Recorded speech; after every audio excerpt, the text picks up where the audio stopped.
Time passed at the speed of infinity, as it does in the presence of good conversation among new company.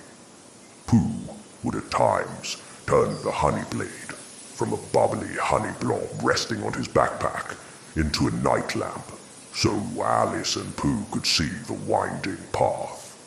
That was, at the moment, what happened when the shifting maze of Olympus transported them to the fields of Elysium, a beautiful, dangerous place full of wonder. When they stepped through an archway, they were introduced to a mysterious, endless golden field that wandered in all directions. Rolling meadows of wheat fields swayed in a soft, eternal breeze, their petals shimmering under the warm glow of unknown celestial bodies. All around them and yet invisible were the spirits of heroes talking in what sounded like wind chimes. After approaching a clearing, Pooh spoke. You know, this place has been so nice. I almost forgot I was not home. It's so much bigger than the 100-acre woods. Maybe we should call it the 200-acre woods. Alice frowned thoughtfully as she walked, her gaze sweeping over the golden meadows and the sky too perfect to be real. There was something familiar about it, not in detail, but in feeling. A place too nice, too welcoming, as though it had been made for them, inviting them to stay. It sure is quite beautiful, but so are many things meant to keep you where you shouldn't be.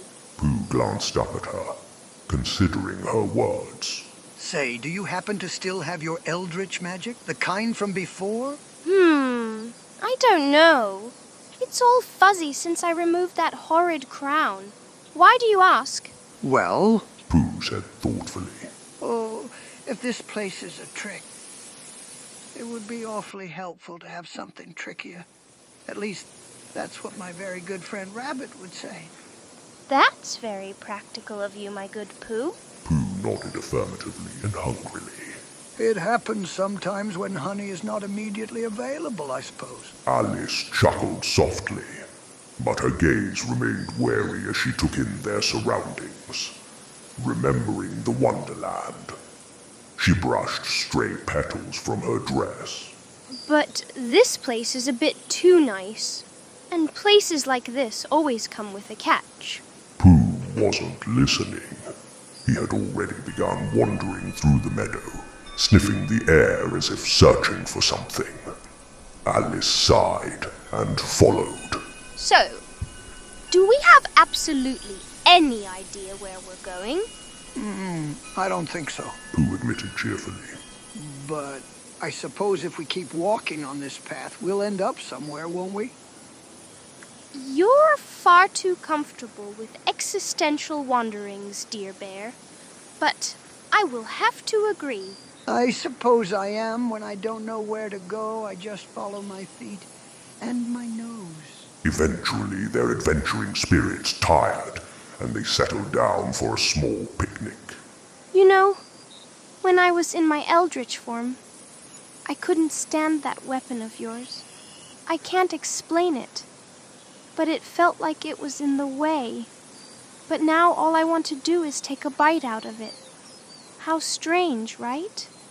Oh, I don't think so. I think it's used to it offering itself as a snack every now and then if I practice with it. It's quite a social sword. If I talk to it or practice my swings, it'll make me a snack and nothing before. And as if rewarding Pooh for acknowledging it, the sword turned into a honey bowl filled with pastries. Alice looked amused and was weighing whether legitimately eating part of a magic sword was more concerning, or that it was a sentient sword. What Pooh didn't know, dear reader, was I instructed Croissant Shan to fuel the honey blade with an infinite pastry food supply. But I digress. Pooh willed the baking of croissants from the sword, which belched out his desires with the fiery passion of Gordon Ramsay. Alice took a taste, her eyes widening slightly at the rich, perfect sweetness that melted on her tongue. That's quite good and sweeter than I expected. I say this all the time, but honey is always best when shared with a friend. Alice chuckled, shaking her head. You are a very dangerous bear. You lure people in with warmth and wisdom, and before they know it, they're terribly fond of you. Perhaps you are the true danger here in this 200-acre woods.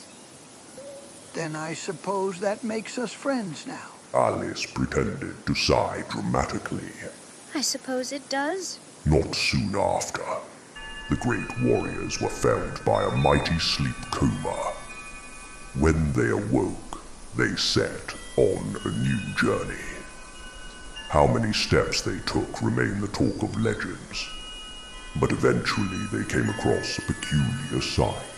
Ahead of them, through the swaying fields, a grand table appeared beneath a canopy of woven ivy. A feast, golden fruits, silver goblets, and a presence that watched them closely.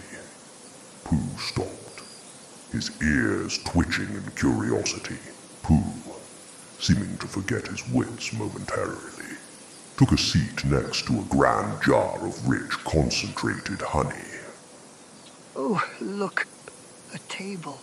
That's very nice after a long walk indeed. Alice exhaled, brushing off the moment of warmth they'd just had and replacing it with wary skepticism.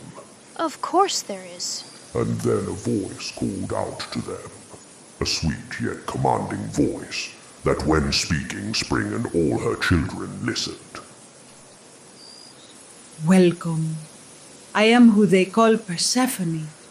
You have done well to come this far, but before you leave Olympus, you must partake in a final trial, a feast in your honor. And so, side by side, they walked toward their final trial.